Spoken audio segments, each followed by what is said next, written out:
nuestra clase final. Lamentablemente, esta mañana por problemas técnicos en la computadora no había posibilidades, lamentablemente, de poder presentar las diapositivas y por lo tanto una clase virtual es casi que imposible. Hemos hecho todos los esfuerzos, hemos logrado, como se podrá ver en este momento, hemos logrado poner en orden y vamos a dar inicio a nuestra actividad. En realidad es la clase final del tema de diabetes mellitus tipo 1, pero en la cual también está introducido debido a que es uno de los factores importantes de la diabetes tipo 1, los diferentes tipos de coma, llamados comas diabéticos, o también en algún caso el hiperosmolar, el cetoacidótico y la hipoglicemia, son elementos propios del manejo más frecuente de la llamada diabetes mellitus tipo 1. También se puede producir en la diabetes mellitus tipo 2, que recordemos que llegado a un momento se convierte en diabetes mellitus tipo 1. O sea, en general lo que existe es una diabetes mellitus que puede dividirse en dos etapas. Una primera etapa en aquella diabetes mellitus que existe una insuficiencia total de la insulina y por lo tanto le llamamos diabetes mellitus tipo 1 porque lo que existe es una dependencia total para el manejo con el fármaco insulina, aunque también obviamente la insulina es un producto propio de nuestro organismo, una hormona Doctor, del disculpe, mercado. Sí, no se ve la pantalla, doctor. en absoluto se ve la pantalla o no se ve la diapositiva. No, no se ve las diapos, doctor. Es que todavía no estoy presentando las diapositivas. Está bien, doctor. ¿Sí? Perdón. Entonces, de principio lo que hacemos es explicar lo que vamos a hacer y luego pasamos a poner las diapositivas por si acaso, ¿no? Y lo que estoy haciendo es explicando lo que ya lo hemos hecho en las dos clases anteriores.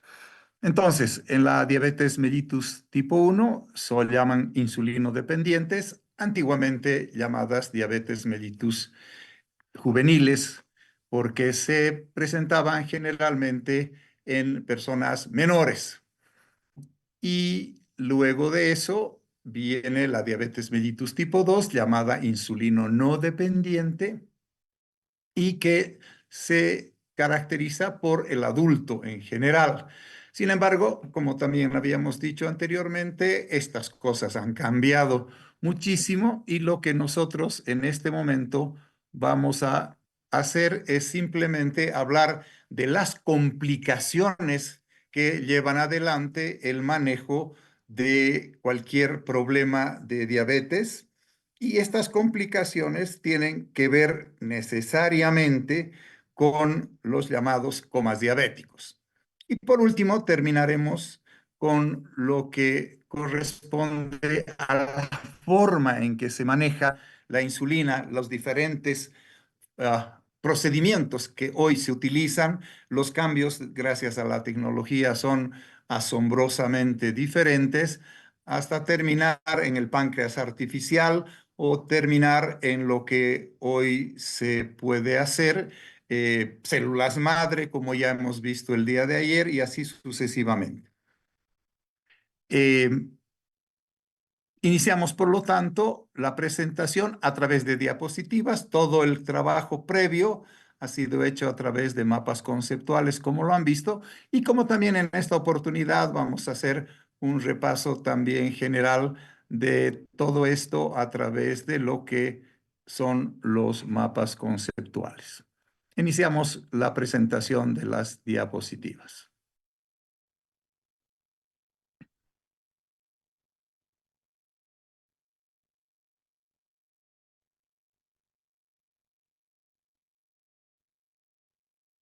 Bien, está muy claro que tratamos de llevar adelante esto que son los llamados comas por diabetes mellitus, y vamos a iniciar nuestra presentación.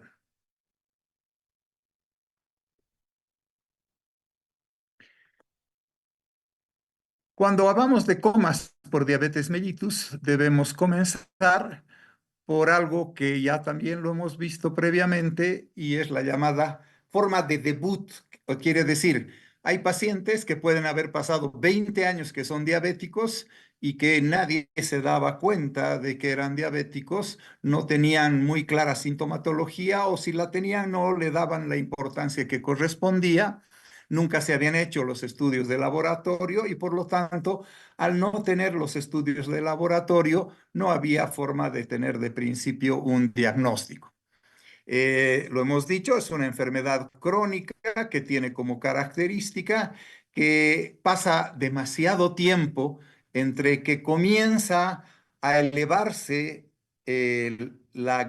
los azúcares, los hidratos de carbono, pero la llamada glucemia, quiere decir la glucosa en sangre, empieza a elevarse por encima de los valores normales, los cuales los consideramos entre 70 y 100 miligramos por decilitro de principio. Esos serían los márgenes. Debajo de 70 hablamos de hipoglicemias. Encima de 100 a 126 los llamamos hoy, y lo hemos ya utilizado con el término de la prediabetes, y después de los 126 adelante hasta 600 o más miligramos por decilitro, y obviamente yendo estos números en crecimiento también, todo el cortejo sintomático también es cada vez más importante. Una de esas importancias está en la producción también de estos llamados comas por la diabetes mellitus. Sin embargo, hay pacientes que, como habíamos expresado, debutan en lo que le hemos llamado la parte que corresponde a el inicio de sus síntomas. Nadie sabía que era diabético y sin embargo inicia y se sabe que es diabético porque comienza con la llamada cetoacidosis diabética. ¿Cuál es el concepto? La cetoacidosis diabética es una complicación grave de la diabetes que ocurre cuando el organismo produce niveles elevados de unos de sus derivados, que son los derivados de los ácidos grasos presentes en la sangre y que los denominamos como cetonas. Cuando la cantidad de insulina es insuficiente, el cuerpo comienza a descomponer las grasas para volverlas energía, quiere decir, empieza la glucogenólisis y estas grasas, el glucógeno, empiezan a producir grandes cantidades de ácidos que se van acumulando en el torrente sanguíneo y estos ácidos son denominados las cetonas, que en poco tiempo producen un desbalance a nivel de la parte ácido base de nuestro organismo y como está producida por la diabetes, le llamamos cetoacidosis diabética. Es una verdadera emergencia y si no se le administra el tratamiento de emergencia correspondiente, obviamente el acto final que ocurre de esta presentación es de que el paciente con diabetes puede fallecer. ¿Cuáles son los síntomas? Se desarrolla rápidamente, a veces en el curso de 24 horas, el paciente puede ya tener toda la clínica y todo el cortejo sintomático, lo puede tener presente y puede ser, como hemos dicho, el primer episodio sintomático de la diabetes. Nadie sabía que era diabético y aparece una cetoacidosis diabética. Y se presenta con características de sed intensa, micción frecuente, el paciente está desorientado, tiene dolor abdominal, se le producen náuseas y vómitos, siente debilidad, está fatigado, le falta aire y una característica importante, no necesariamente patognomónica, pero muy indicativa de lo que está pasando es que el aliento que tiene un olor llamado olor frutado, tiene una sensación, el olor cuando uno entra a la habitación de un paciente que está con cetoacidosis diabética, es un olor a como si estuviéramos haciendo hervir manzanas. Y este olor es el que caracteriza al aliento de estos pacientes.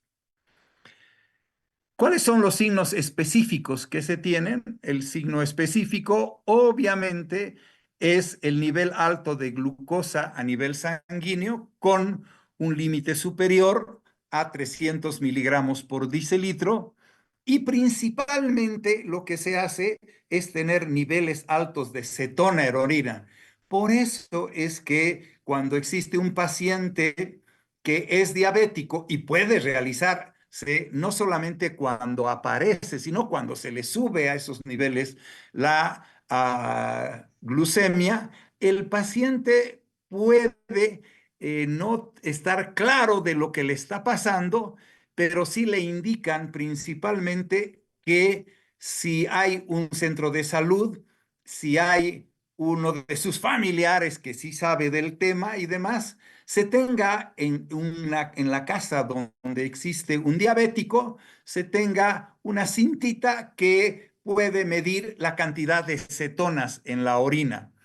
Y cuando se le hace el estudio, aparte de ver que su glucosa sanguínea, gracias al glucómetro, que no necesariamente funciona correctamente cuando estos niveles de azúcar son muy altos, pero sí, si le encontramos que tiene esta sintomatología, los niveles de azúcar están elevados y le hacemos la prueba en la orina del paciente, le hacemos la prueba de la cantidad de cetonas, gracias, es una simple cinta que puede demostrar la presencia de las cetonas en orina y en ese momento ya tendríamos más o menos el diagnóstico. ¿Cuál es la causa desencadenante del aparecimiento de la cetoacidosis diabética? Es una enfermedad o infección que causa una alta secreción de adrenalina y cortisol. Quiere decir, el organismo del individuo entra en crisis, en estrés total, por lo tanto, libera grandes cantidades de adrenalina y cortisol, que como también ustedes saben, estas sustancias hacen que se eleve también más todavía la cantidad de glucosa a nivel sanguíneo por la conversión que está sucediendo de los ácidos grasos hacia querer llevarle al organismo que, aunque tiene glucosa en su torrente sanguíneo en grandes cantidades, no le llega al organismo porque no tiene la insulina que le permite introducirse dentro de las células funcionalmente hablando y dentro del cerebro. Lo más típico es que debuta el paciente con infecciones que en general se han producido a nivel de la vía aérea, por ejemplo, la neumonía, o infecciones a nivel de la vía urinaria, con infección urinaria, ya sea una infección urinaria alta o una infección urinaria que la llamamos baja, porque se produce en los lugares por encima de la vejiga urinaria o por debajo la vejiga y por debajo de la vejiga urinaria. ¿Cuáles son las causas que podrían producir cetoacidosis diabética? Una de las primeras causas es el problema con el tratamiento de la insulina. Como decíamos, el tratamiento con la insulina es uno de los elementos fundamentales de la producción de estos problemas.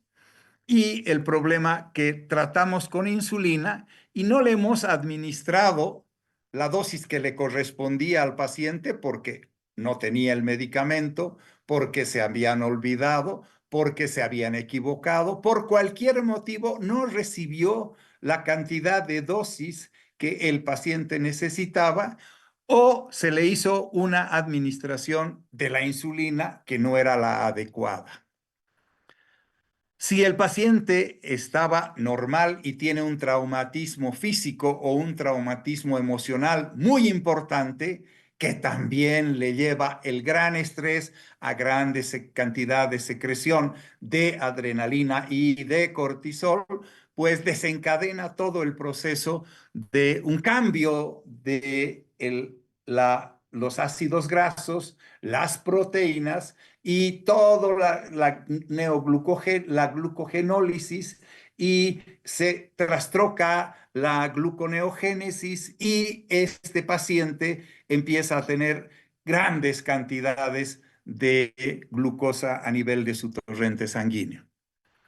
Un ataque cardíaco, nada raro en los pacientes con problemas diabéticos de larga data, o un accidente cerebrovascular, una pancreatitis, el caso ya hemos visto de la diabetes del embarazo, pacientes que hacen abuso del alcohol o de las drogas, por ejemplo, la cocaína, como también ya lo hemos visto, o el uso de corticoides en el tratamiento por problemas de tipo inmunológico, o el uso de diuréticos que hacen que el paciente vaya disminuyendo la cantidad de líquidos a nivel de su organismo.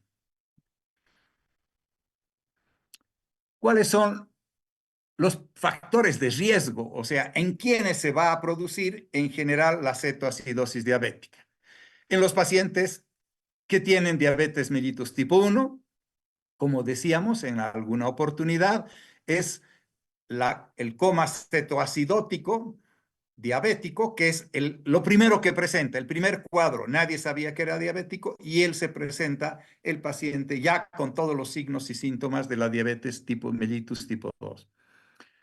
El otro factor de riesgo, la mala utilización, la inoportuna o la insuficiente utilización de dosis, y por lo tanto producirse un pico muy elevado de la glucosa a nivel de el torrente sanguíneo, con una hiperglicemia de muy alto nivel. Y también se puede producir esto en los pacientes que están cursando con diabetes mellitus tipo 2, aunque sí es raro, pero también pueden hacer cetoacidosis diabética. ¿Cuáles son las complicaciones de la cetoacidosis diabética? El tratamiento del coma es el que produce la mayor parte de las complicaciones. Lo estamos tratando por hiperglicemia. Está el paciente en coma porque el cerebro, aunque en su parte vascular está lleno de glucosa, sin embargo, esta glucosa no entra a las células cerebrales y por lo tanto no permite el funcionamiento y el alerta en la cual nos mantiene a nosotros nuestro sistema nervioso central, y de esa manera el paciente hace el coma. Empezamos el tratamiento y obviamente el tratamiento es con la introducción de insulina a dosis también elevadas para poder producir la caída de la glucosa a nivel del torrente sanguíneo.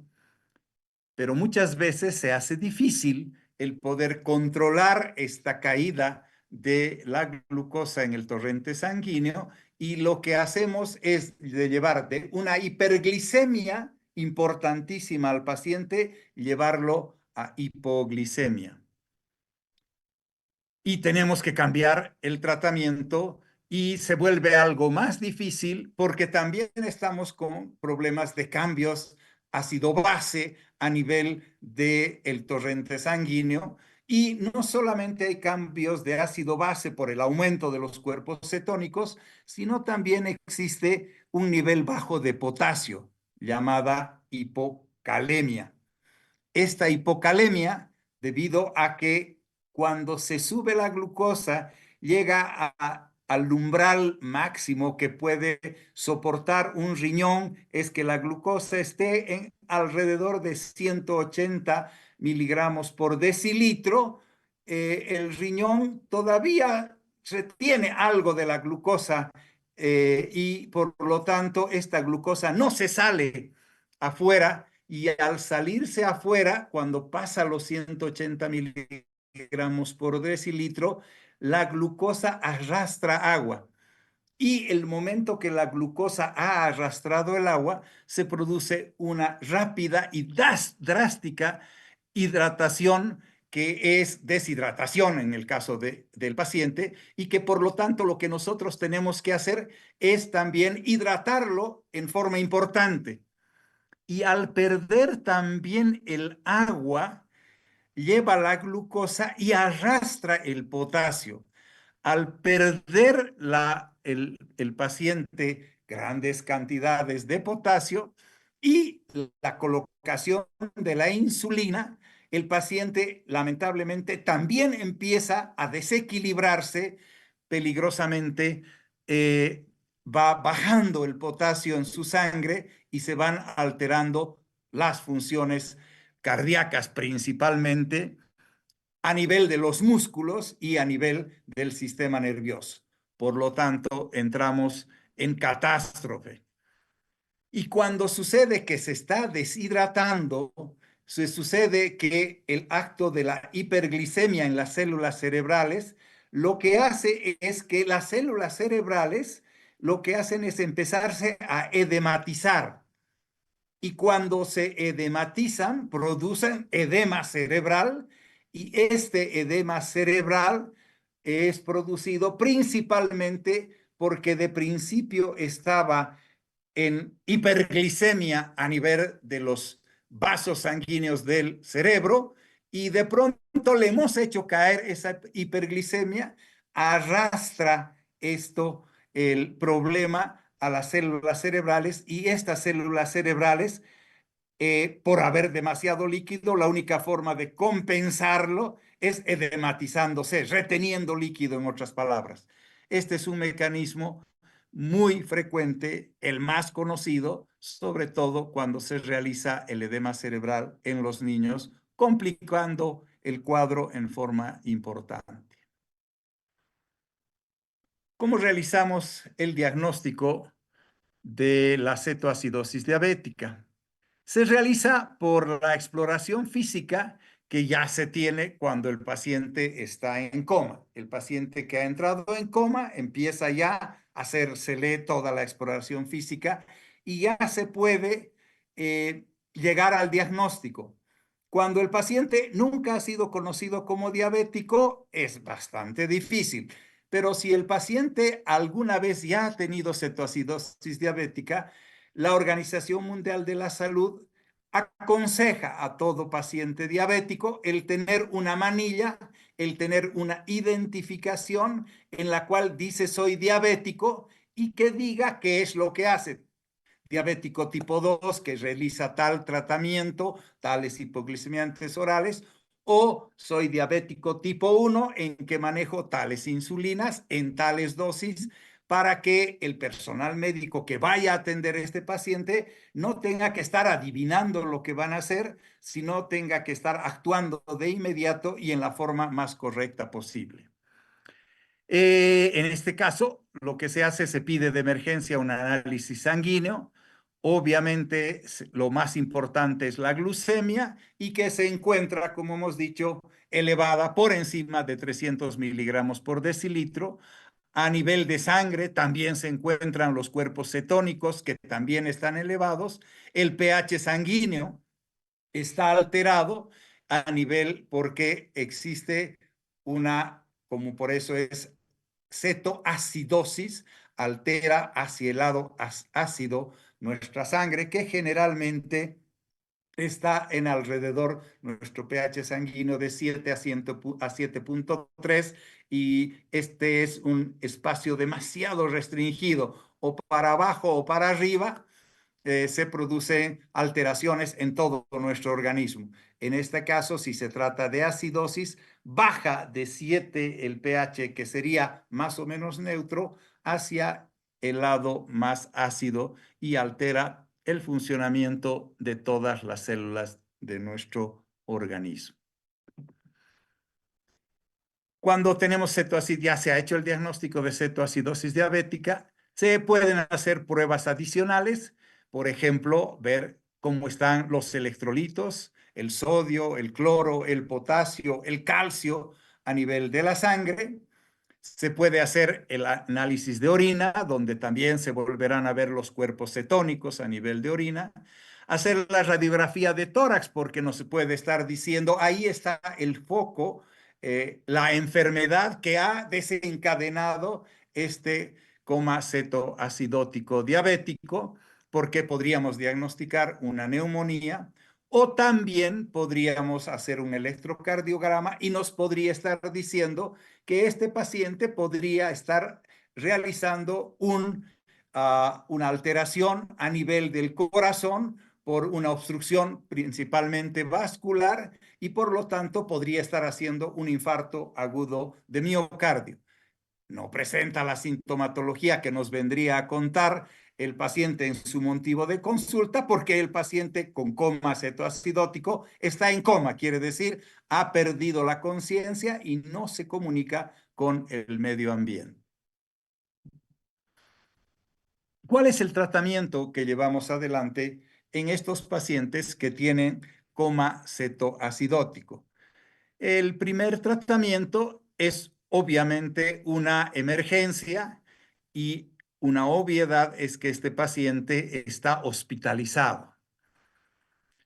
Una vez el paciente hospitalizado, realizado todos los procedimientos de diagnóstico, lo primero que se le hace es la canalización de una vía, en general una vía endovenosa, o si todavía el paciente simplemente está medio obnubilado, todavía responde en algo a los estímulos que le hacemos, está simplemente en inicio de su coma que se va profundizando, todavía en ese momento podríamos administrar con muchísimo cuidado por los problemas de la broncoaspiración, líquidos por vía oral, pero en general ya lo que se hace es canalizar a través de la vía endovenosa y restituir todos los líquidos en grandes cantidades y por la vía endovenosa poner todos los electrolitos que se hayan visto que están faltando a través de los diferentes sueros o las soluciones fisiológicas que tenemos.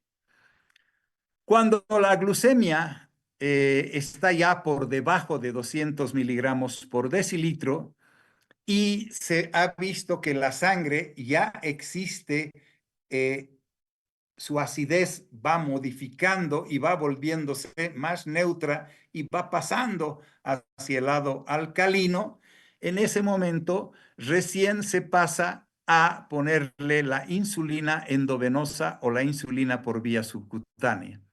Mientras, para no hacer todo el proceso que hemos visto que se produce del edema cerebral, porque si le hemos dado demasiada cantidad de insulina, vamos a producir hipoglicemia o por lo que rápidamente se va a llevar de hiper a hipoglicemia a nivel del cerebro, se va a producir edematización de las células cerebrales y por lo tanto solo se empieza a utilizar la insulina por vía endovenosa o por la vía subcutánea si está la glicemia, la glucemia está por debajo de 200 miligramos por decilitro.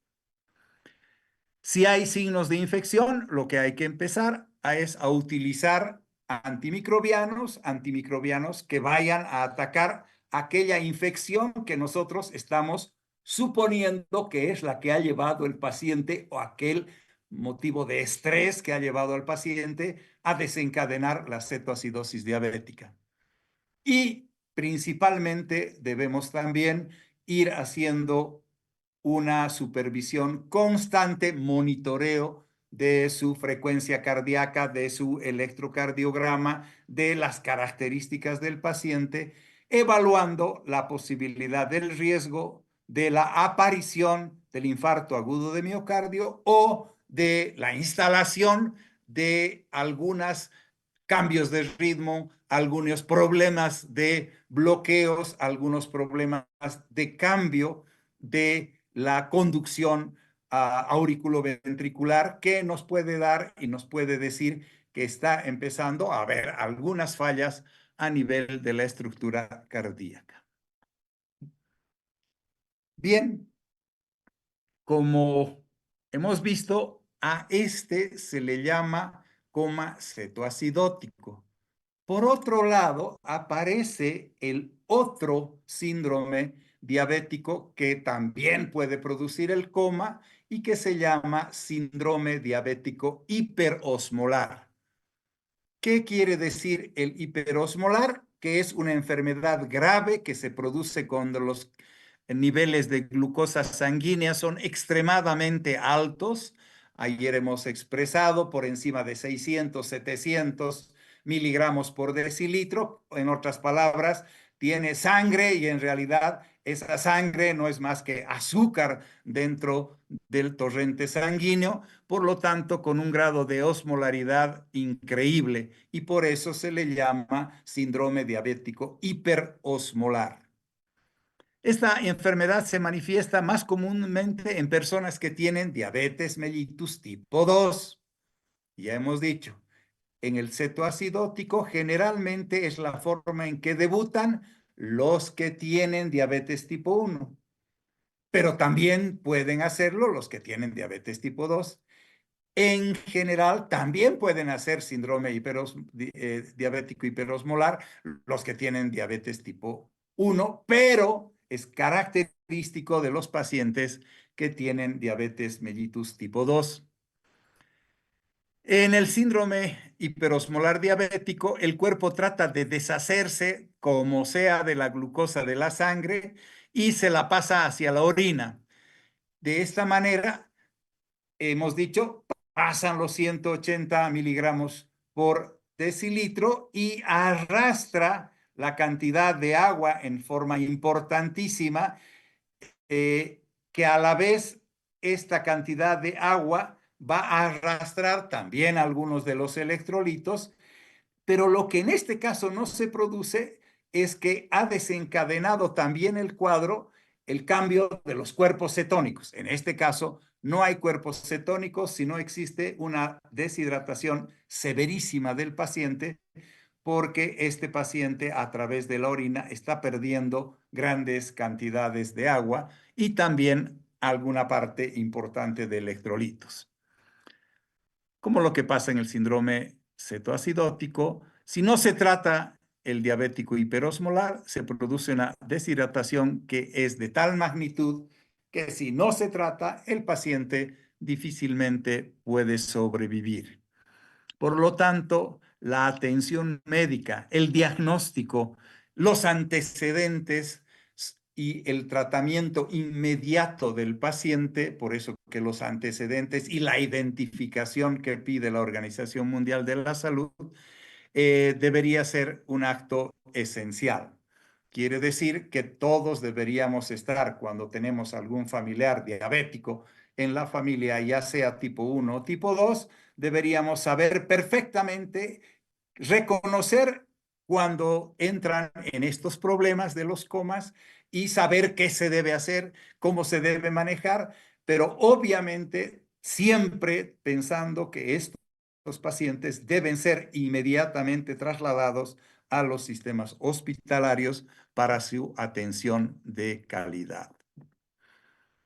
¿Cuáles son los síntomas del síndrome diabético hiperosmolar? Los síntomas es todo aquello que va viniendo de tiempo. No es como el cetoacidótico que de pronto aparece y debuta con esto, sino es que se va desarrollando luego de varios días que el paciente va orinando en cantidades bastante mayores a las que eran lo normal, va pasando días y va pasando a veces hasta semana.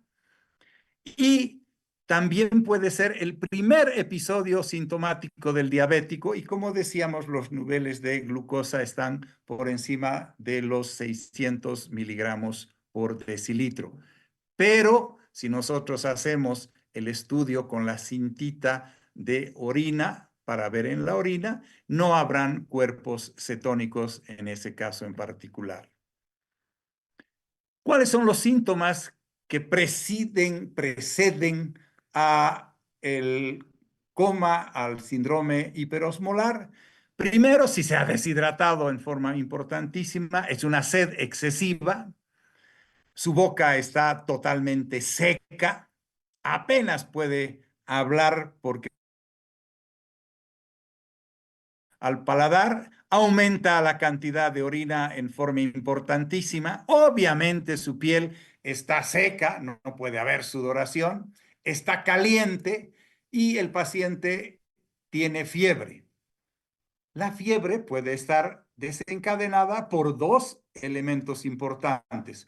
Uno, por la tremenda deshidratación que tiene el paciente y dos, también por la infección que seguramente, ya sea de orina o ya sea del sistema pulmonar, ha desencadenado este síndrome diabético hiperosmolar. El paciente puede estar con somnolencia, puede estar confuso, empezar a alucinar, tiene una pérdida importante de la visión, empieza a tener convulsiones porque el cerebro no recibe la suficiente cantidad de glucosa dentro de las células cerebrales, el paciente cae en coma y si no se lo maneja rápidamente, lamentablemente muere. ¿Cuáles son las causas? Ya las hemos expresado. La primera causa, la enfermedad, una enfermedad, otra X.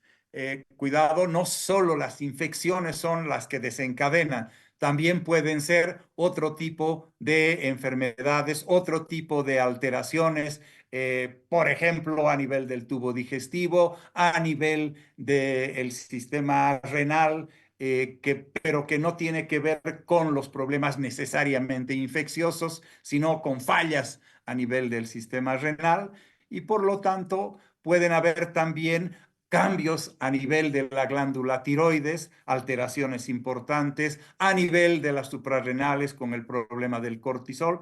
Pueden haber muchos otras enfermedades que hagan que se produzca el síndrome diabético hiperosmolar, aunque lo más frecuente es el hecho de que se produce una infección y se desencadena todo esto. También recordando que existe un trauma severo, por ejemplo, un paciente que se hubiera accidentado, un paciente que se hubiera quemado, también estos traumas pueden desencadenar todo el cortejo sintomático de un síndrome diabético hiperosmolar. En general, el tema más importante, el error más importante es no seguir el plan de tratamiento correcto para la diabetes y o si lo haces, el plan de tratamiento, pero lamentablemente para las características, porque tiene que ver cómo se estaba alimentando, cuánto ejercicio ha hecho, cuánto sometido a estrés estaba y así como digo, qué enfermedades concomitantes tenía, todo un mundo de signos y síntomas que nos pueden llevar a terminar en el síndrome diabético hiperosmolar y esto tiene que ser rápidamente diagnosticado. Pero también siempre recordarse que existen algunos medicamentos, como el caso de los diuréticos, los corticoides y los llamados beta agonistas, sobre todo los inhibidores beta 2, los beta 2 agonistas van a agarrar y van a producir también alteración importante del uso de la glucosa, el uso de la glucosa con la secreción de insulina o también que el paciente esté con tremenda problema inmunológico de la resistencia al ingreso de la insulina hacia las células para que ésta arrastre de esa manera la glucosa hacia dentro de la parte celular, ya sea dentro del hígado para que se convierta en glucógeno, ya sea dentro del músculo que se convierte en energía y a realizar las funciones que tengan, como por ejemplo muchas de las glándulas, o ya sea que se ha producido una alteración de algún foco, como hemos dicho, infeccioso y estemos le dando diuréticos, corticoides o beta agonistas. ¿Cuáles son los factores de riesgo? El factor de riesgo, como hemos dicho, se presenta más típicamente en la diabetes mellitus tipo 2. El paciente generalmente es mayor a 65 años. Al ser mayor de 65 años y cuando ya está produciendo esta clínica, ya la diabetes aunque la sepa o no la sepa el paciente, ya tiene entre 15 a 25 años ya que se ha dado y no se hizo el diagnóstico correspondiente. Por eso es que es una obligación en todo centro de salud el pedirle a todo paciente que venga por cualquier motivo a una estructura hospitalaria, el pedirle su estudio de glicemia. Infecciones como la neumonía a nivel urinario o también infecciones virales, caso típico de lo que nos ha pasado con el COVID, que los pacientes que más han sufrido el fallecimiento por estos problemas han sido los pacientes que tenían diabetes y que se infectaron con el COVID. Si el paciente toma fármacos corticoides, como por ejemplo la prednisona, diuréticos como la hidroclorotiazina, la clortranidona, y beta-agonistas como por ejemplo la terbutalina para problemas asmáticos y demás, estos pacientes están en factor de riesgo de poder llevar adelante el llamado síndrome diabético hiperosmolar. ¿Cuáles son las complicaciones? El paciente puede empezar por los problemas cerebrales, la necesidad, la ausencia total de energía para que funcione. Ya lo vamos a ver en el coma hipoglicémico. Es tan importante el oxígeno como más importante la glucosa para que nuestro cerebro funcione y que pueda sobrevivir. El ataque cardíaco se desarrolla porque tampoco tiene ese corazón la suficiente cantidad de energía para hacer funcionar. Empiezan todos los descalabros a nivel vascular, a nivel de la parte eléctrica del corazón y termina haciendo un accidente a nivel de infarto agudo del miocardio o si no, un accidente a nivel cerebrovascular y el paciente cae obviamente en coma. Si el paciente no recibe tratamiento inmediato, el resultado final es mortal para estos pacientes. Entendamos, imagínense ahora un diabético en ciertas zonas de nuestro país donde no existen estructuras hospitalarias que tengan la capacidad de hacer todo esto.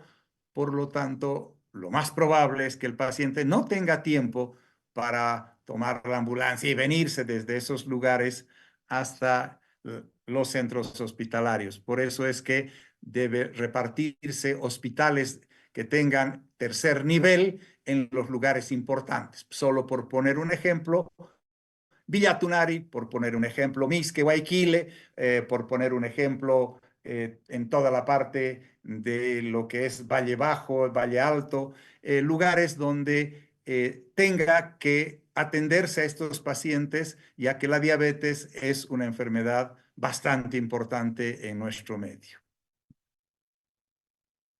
El diagnóstico se lo hace primeramente por los antecedentes de que el paciente es diabético, aunque volvemos a expresar, a veces no se sabe y debuta el paciente con un coma diabético hiperosmolar y por lo tanto no se sabía que era diabético y recién uno se da cuenta que sí, lo que está teniendo el paciente de base es diabetes.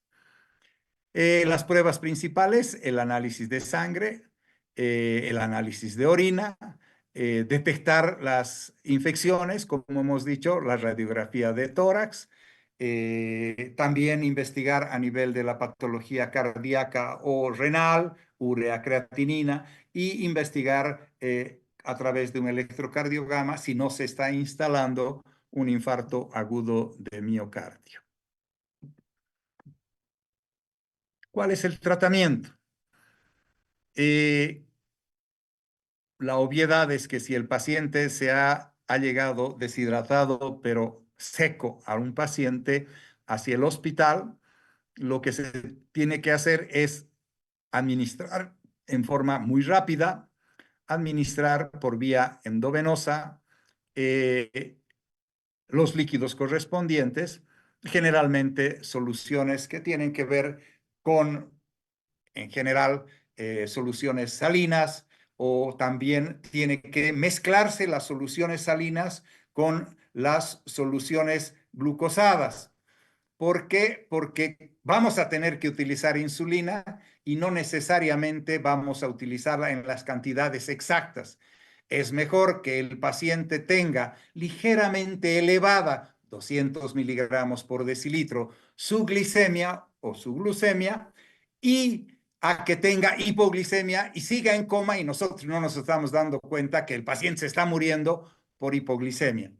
Entonces, también se agarra y se coloca, en general, la hidratación es mezclando soluciones salinas y electrolitos y soluciones salinas, pero también con sustancias que tienen que ver con la administración de soluciones glucosadas a través de la vía endovenosa.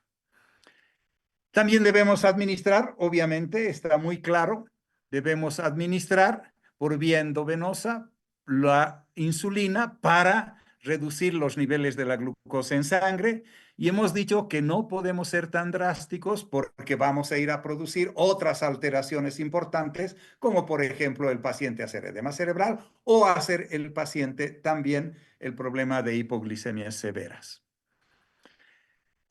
Siempre hemos dicho que arrastra a la cantidad de glucosa que sale, le acompaña el agua y el agua también arrastra el potasio.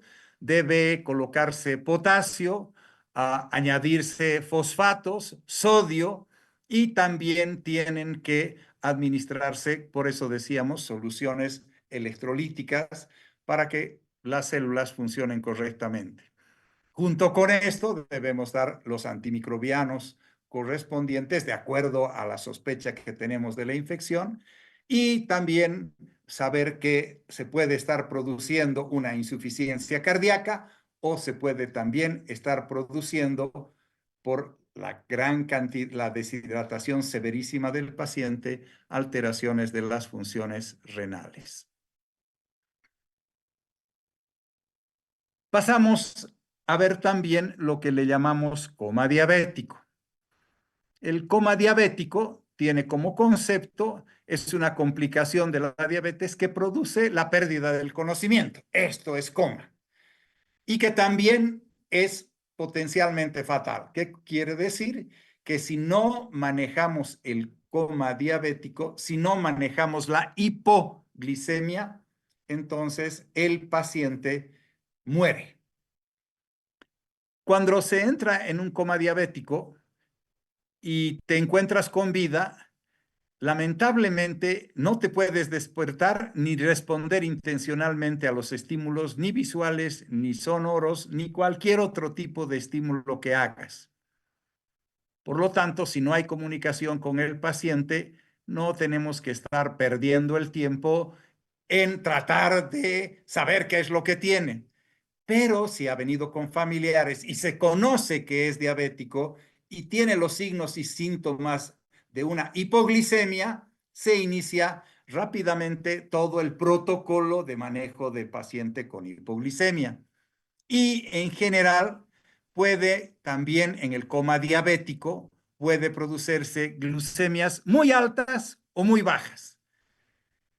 Parece una cosa totalmente paradójica, pero así se da. Si se trata de un coma con glucemias muy altas, se trata de un coma llamado hiperosmolar hiperglicémico. Si muy bajas, se llamará hipoglicémico. Por lo tanto, si no se lo trata al paciente también con cualquiera de estos dos, si es muy bajo o muy alto, pasa el paciente lamentablemente a fallecer. Cuando el coma es hiperglucémico, lamentablemente la glucosa está muy alta y se da la sintomatología típica de el arrastrar la glucosa a través del riñón, luego de los 180 miligramos por decilitro, arrastrar el agua y ser botada de nuestro organismo a través de la misión frecuente que le produce sed intensa, fatigas, náuseas, vómitos, dificultad para respirar, el paciente tiene dolor a nivel del estómago, aliento que tiene características, ya hemos dicho, afrutado, sequedad de boca, latidos cardíacos acelerados y el paciente tiene temblor, nerviosismo, ansiedad, fatiga, debilidad. Increíblemente está perdiendo grandes cantidades de agua y lo poco que le queda le produce las reacciones neurovegetativas y aparece sudoración. En general, cuando el paciente va a hacer el coma llamado hipoglicémico, va a iniciarse con hambre, náuseas, mareo, aturdimiento, dificultad para hablar, el paciente está deshidratado y en este momento vamos a ir viendo cuáles son las causas en que el paciente de haber estado en cetoacidosis diabética, en el síndrome hiperosmolar, en hipoglicemia, pase a ser un paciente diabético que está ya en coma. ¿Cuándo está en coma? El momento en que el cerebro necesita glucosa para funcionar y debido a la bajísima cantidad de azúcar que se tiene en sangre, el paciente lo primero que hace es perder momentáneamente la conciencia, se desmaya.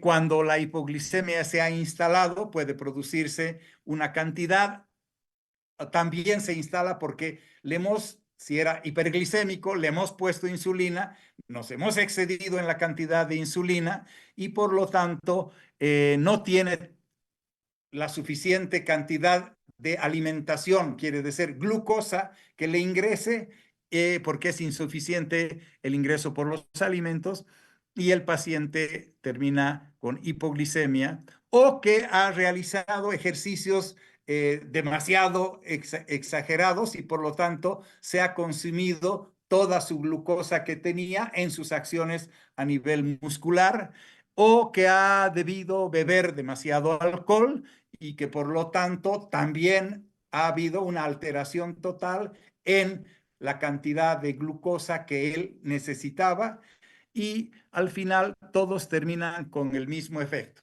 Todos terminan en coma, quiere decir pérdida de la posibilidad de comunicación con el medio ambiente, lo que le llamamos pérdida de actos concienciales, quiere decir estar despierto.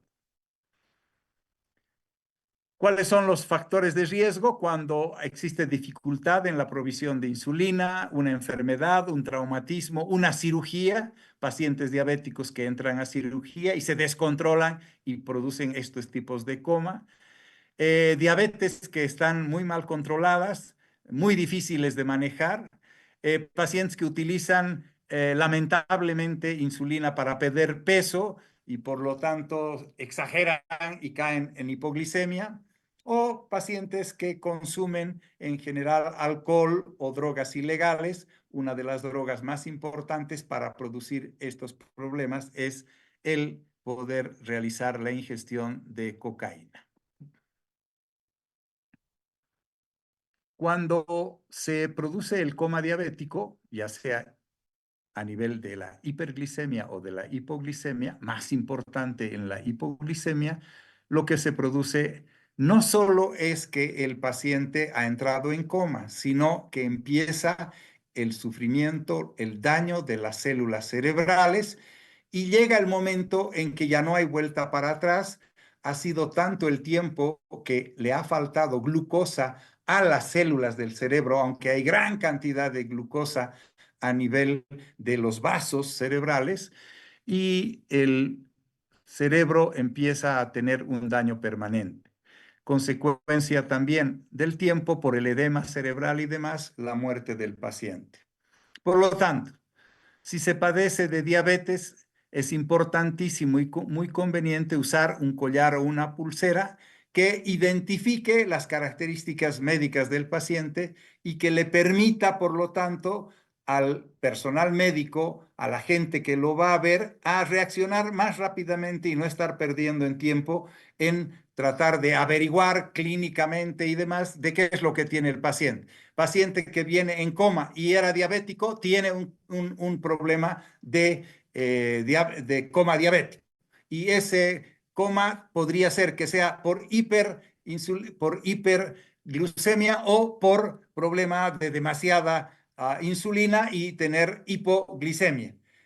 Hay que hacer ese diagnóstico rápidamente a través de los sistemas laboratoriales, los glucómetros, hoy día como vamos a ver, una serie de elementos que nos permiten trabajar en ese sentido. Ver si no se trata de un coma cetoacidótico, porque tenemos que cambiar de alguna forma el tratamiento. También ver la cantidad de nitrógeno o creatinina en la sangre para ver si no se trata de que además estamos en un problema de una insuficiencia renal. Y también ver si la deshidratación es tan severa que también ha producido alteraciones ácido-base o alteraciones electrolíticas de potasio, fosfatos y sodio en sangre muy importantes.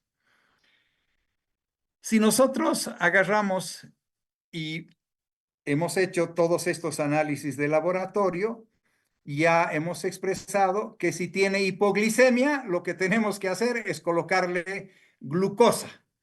Y también existe la glucosa para colocarle en forma endovenosa.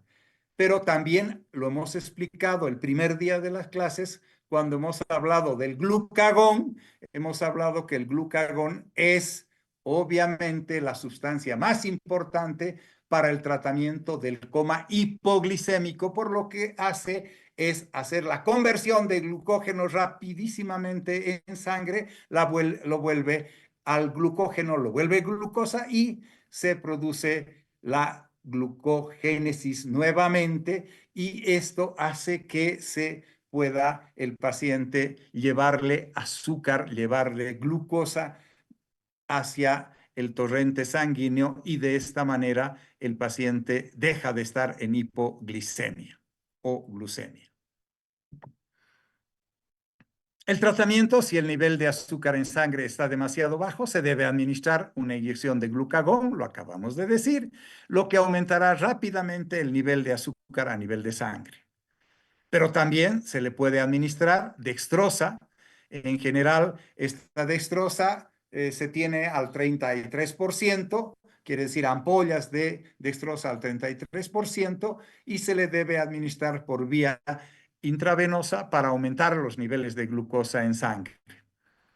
El mejor, y es por eso que siempre se dice que un paciente diabético debería tener dos cosas en un bolsillo o en su maletín o donde sea que él cargue en su mochila, donde sea el diabético debe tener los dulces llamados dulces duros para que los empiece a chupar, o tiene que tener una ampollita de glucagón. Lamentablemente el glucagón tiene fechas de vencimiento, por lo tanto siendo muy cuidadoso en que no esté en las fechas fuera del vencimiento. Entonces es importante que el paciente con diabetes sepa que cualquier momento puede estar en hiperglicemia y coma o en hipoglicemia y coma. Si el nivel de azúcar en sangre, cuando le hemos hecho el estudio, es de menos de 70 miligramos por decilitro, en el sistema europeo y el sistema nuestro se maneja miligramos por decilitro, en el sistema americano 3.9 miliosmoles por litro, y se administra, por lo tanto, si tiene menos de 70, el ideal es administrarle una inyección de glucagón. Jamás hay que tratar de dar líquido al paciente que ya está en coma, vamos a broncoaspirar.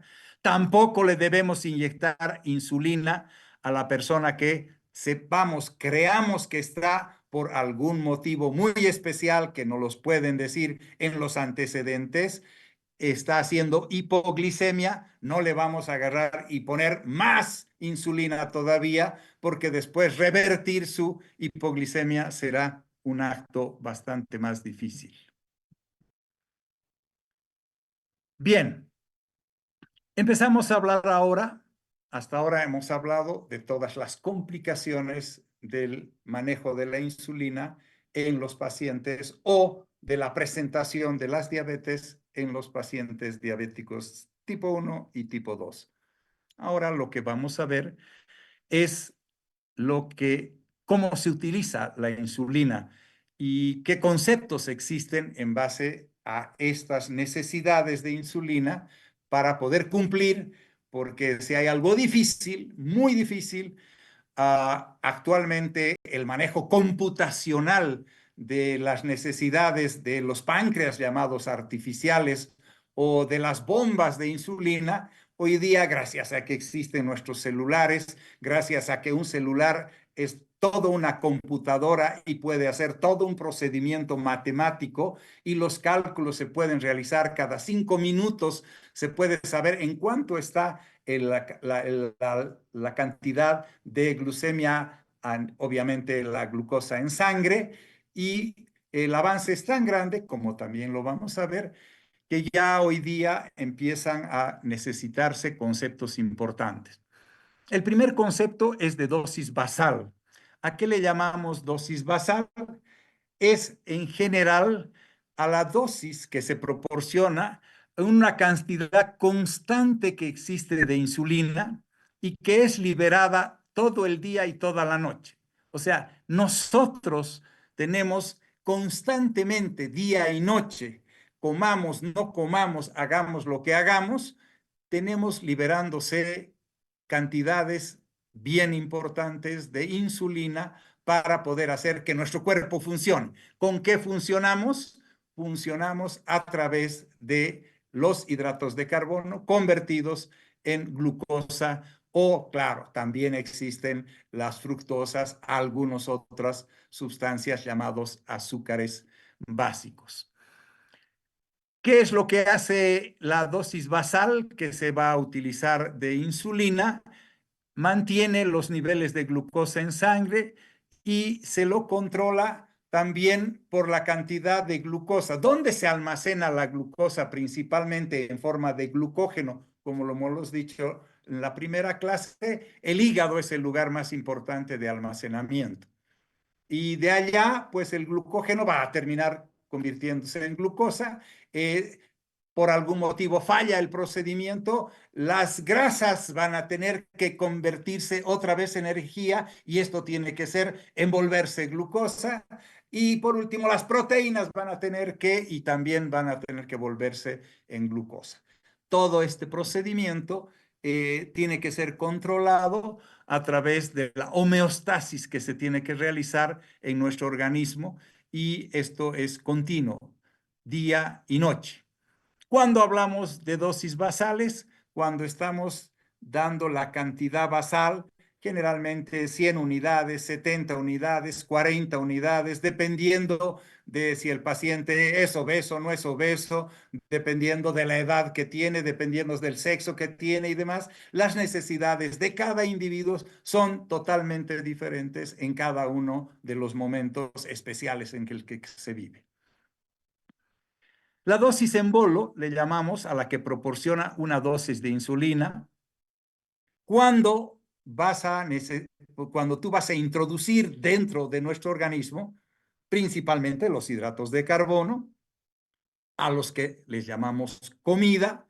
Claro que la comida, además de eso, tiene grasas y tiene proteínas, y que lo que tiene que hacer es ayudar esta insulina a trasladar la glucosa que es absorbida de la sangre hacia el músculo y hacia el hígado y convertirse en grasa o convertirse en glucógeno. La dosis en bolo también puede ayudar a corregir la glucosa en la sangre cuando ésta se ha elevado demasiado y por lo tanto ayuda a introducirlo a la parte muscular, ayuda a que cuando se hace el ejercicio se gaste más cantidad de la glucosa y por lo tanto la insulina es la que va yugulando. Por lo tanto, ingresa glucosa a nuestra sangre y debe ir hacia los órganos. ¿Y qué es lo que se hace? Ingresa la cantidad de glucosa y se libera insulina. O sea, es directamente proporcional. Esto hace que se vaya controlando. No ingresa alimento, no ingresan hidratos de carbono, no se va a producir liberaciones de insulina. No ingresa por demasiado tiempo hidratos de carbono. Por ejemplo, el paciente está en ayuno o ha sido operado y no está recibiendo alimentación por vía oral o no está recibiendo algún medicamento X que le produzca cierta subida de su glicemia, o mismo no le han puesto una solución glucosada y así sucesivamente. En ese momento el paciente lo que hace es cambiar el glucógeno que estaba en el hígado, lo vuelve glucosa. Pero esto también se realiza todas las noches de nuestra vida.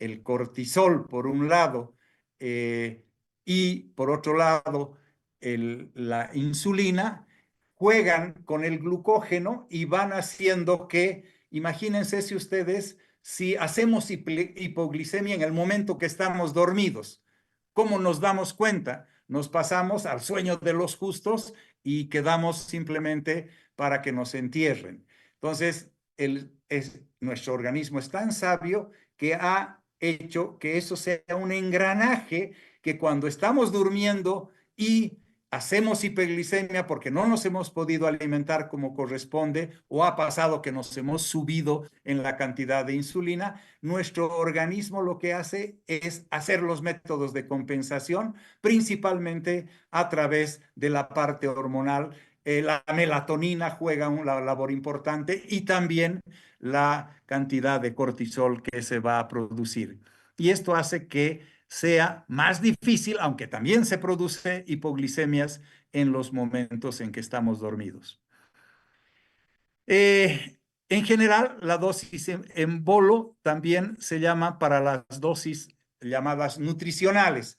O sea, va a comer el paciente, se le pone insulina. A la clase de ayer, cuando hablamos de la insulina inhalada, decíamos que era estrictamente para manejar el periodo preprandial y postprandial, quiere decir para el momento de la alimentación. Ya nos ponemos insulina, en el caso de la insulina por inhalación, ya nos ponemos la insulina en el momento de comer, porque en ese momento es cuando se va a demandar o va a subir la glicemia o la glucemia a nivel de sangre.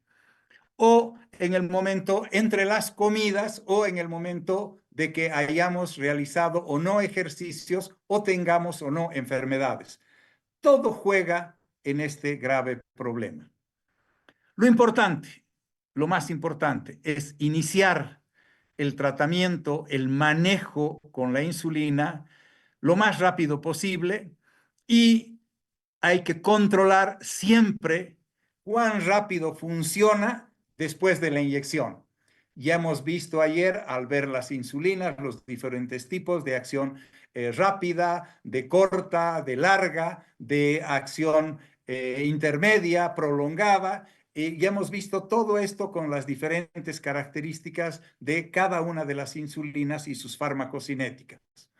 Por lo tanto, esto tiene que jugarse para saber en qué momento del día, en qué momento del aparecimiento de diferencias en las actividades que tiene el paciente, debemos nosotros aumentar o disminuir la dosis de insulina.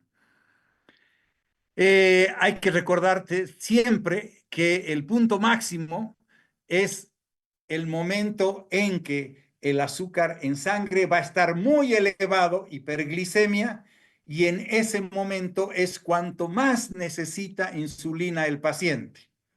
Pero recordarse que lamentablemente sube muy rápido el azúcar en sangre, pero tarda mucho en bajar si no hacemos el procedimiento farmacológico con la colocación de insulina. Pero si le colocamos también insulina y esta insulina es de acción muy rápida, puede muy rápidamente caer la insulina y nosotros de estar en un paciente con hiperglicemia lo tratamos y estamos rápidamente en hipoglicemia con todas las complicaciones que ya las hemos hablado.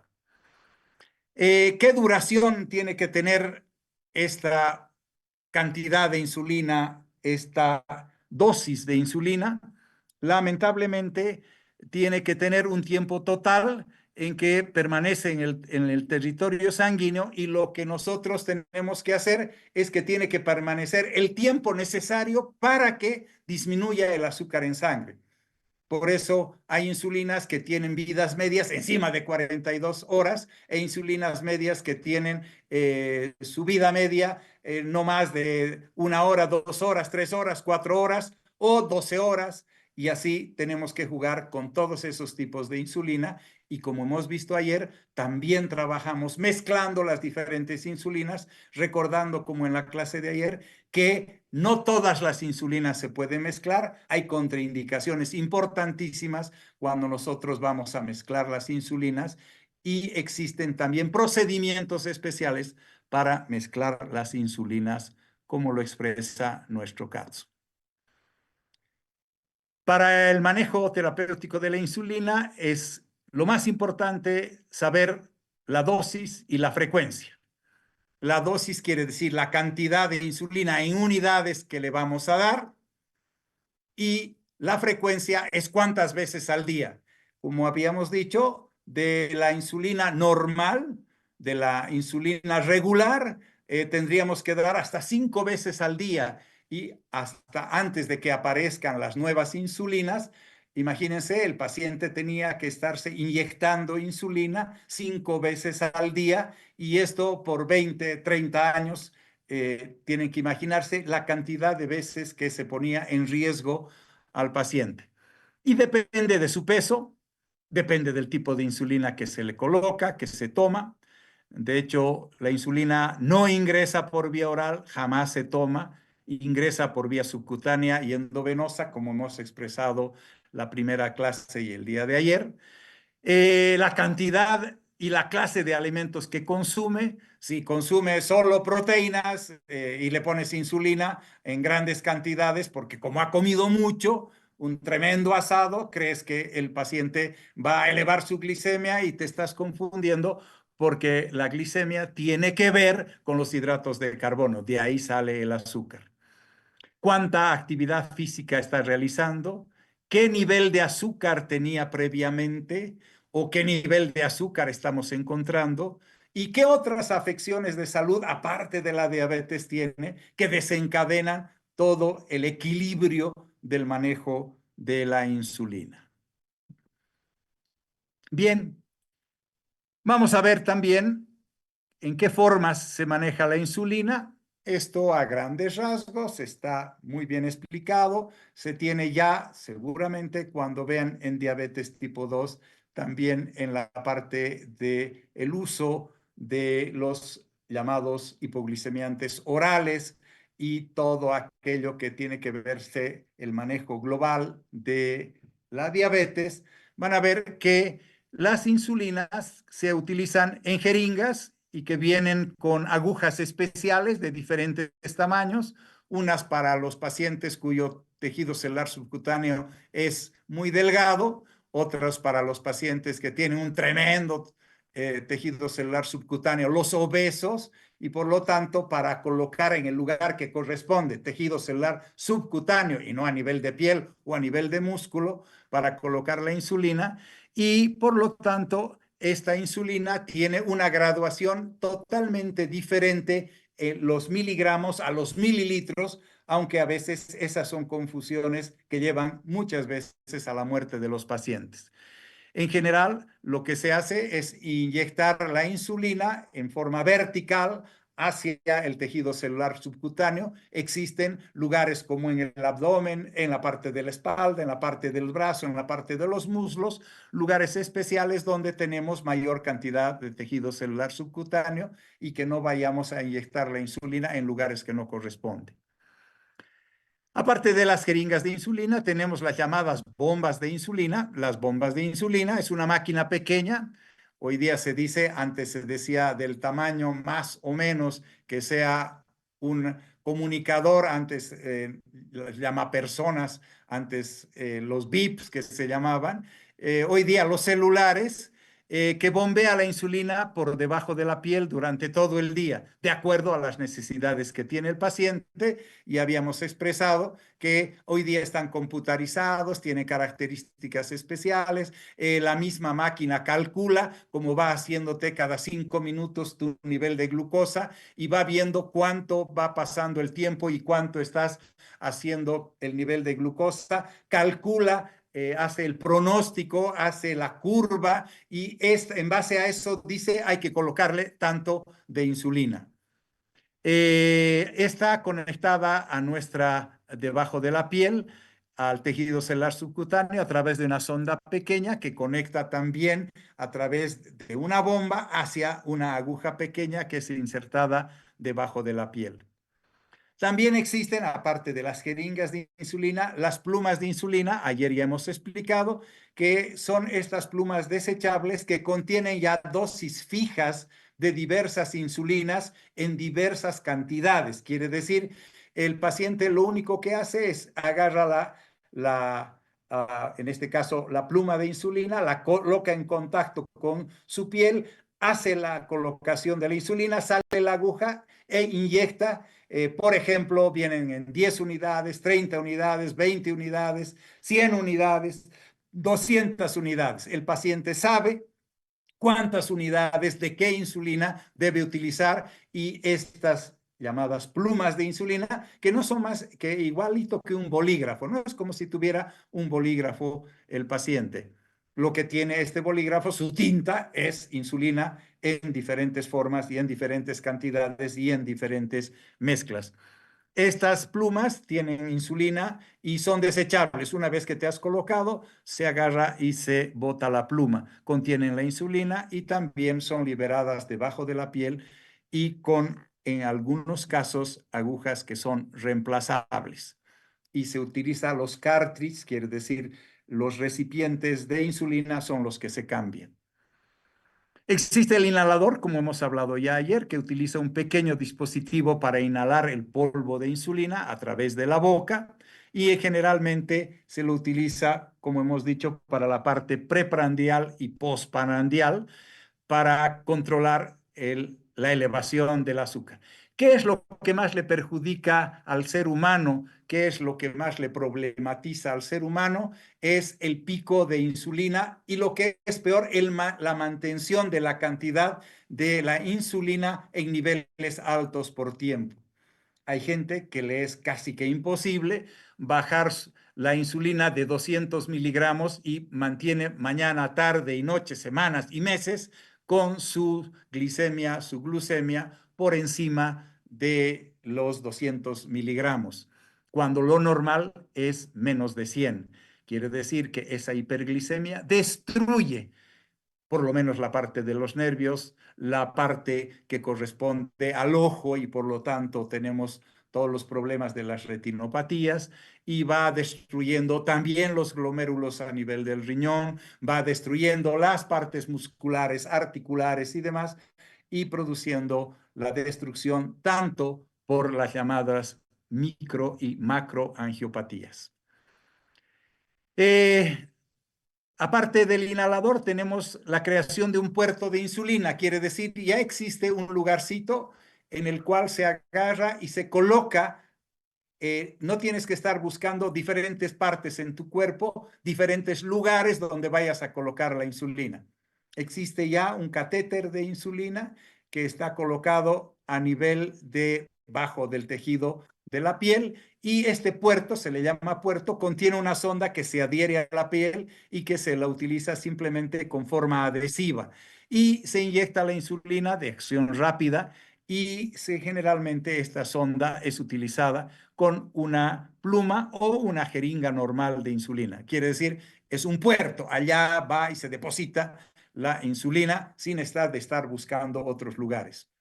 Esto le permite utilizar el mismo sitio de la inyección en este puerto alrededor de 3 días antes de rotar a otro sitio, porque estamos diciendo que a veces hasta 5 veces al día necesitamos colocar en un día una inyección. Y si tenemos que buscar 5 lugares diferentes, estaríamos produciendo lo que también ya hemos explicado, toda la alteración de la llamada lipodistrofia y por lo tanto los cambios que existen cicatriciales a nivel del uso de la insulina en los lugares que los colocamos con mayor frecuencia.